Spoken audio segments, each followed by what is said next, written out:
guys, Greg here with the Ligonier Valley Railroad once again. It's been a while since I've posted a video because it's been a while since I've had a chance to work on a layout. But today I had some time, so I came down and did some work on the fascia. I'd like to show you how it went and what we have.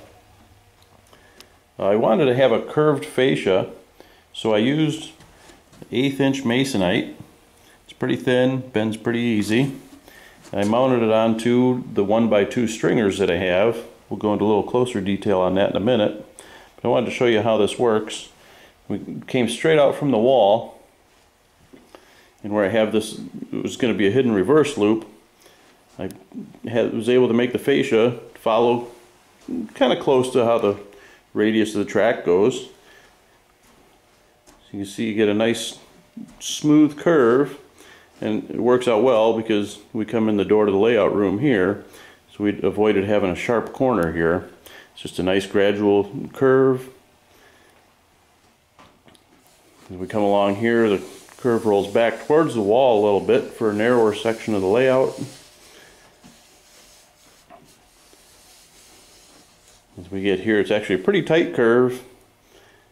It comes around, and that's as far as I got today. It was pretty easy. Just, I spent maybe 2 hours putting all this together. And I used this Girder Construction for the bench work. We've got the L girder, and then we've got this cross member. And on the ends of the cross members, I put 4-inch long 1x2s vertically, just a couple screws holding them on. And I was able to screw our fascia right to that with a 3/4 inch long screw. I drilled those and countersunk them so they sat flush.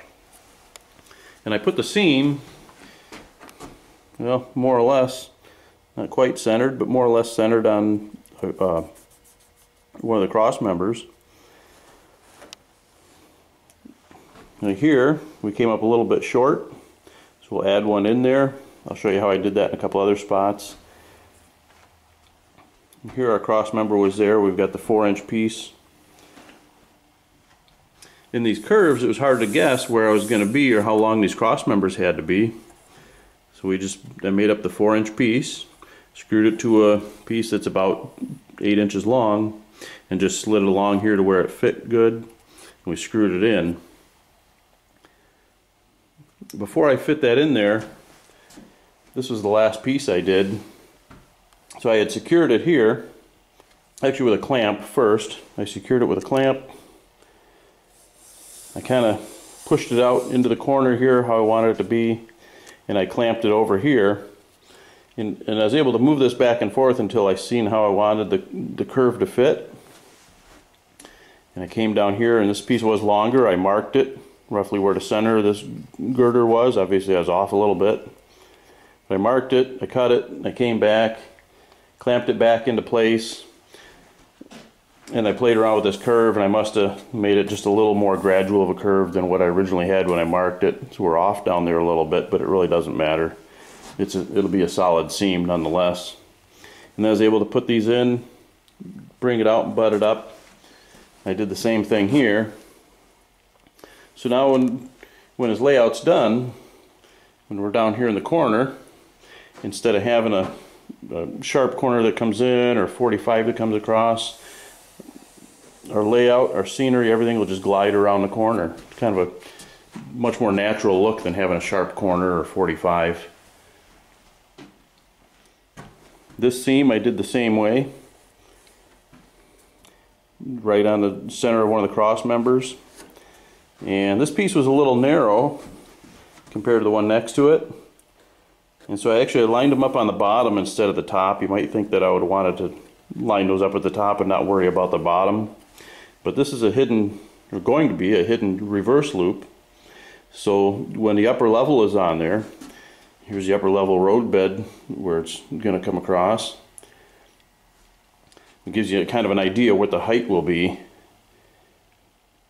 for that upper level. So since this is going to be hidden, I'm going to put a second layer of fascia on. It'll be even with where the bottom of this is, but it'll come up higher. It'll hide that lower loop, and it'll be the front for our scenery for the upper level. Again, it's 1/8 inch masonite that I used, and It bends pretty easy. It's easy to form.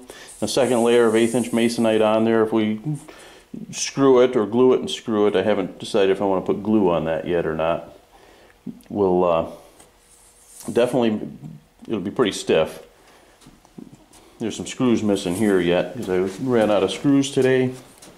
But here, it's pretty stiff. You know, there's a little give to it. A second layer would stiffen it up a lot, but it'll also help once we get some scenery in. And a lot of people have been asking me, how are you going to put scenery on this layout? Because there's no tabletop. It's not a wood top or a foam top.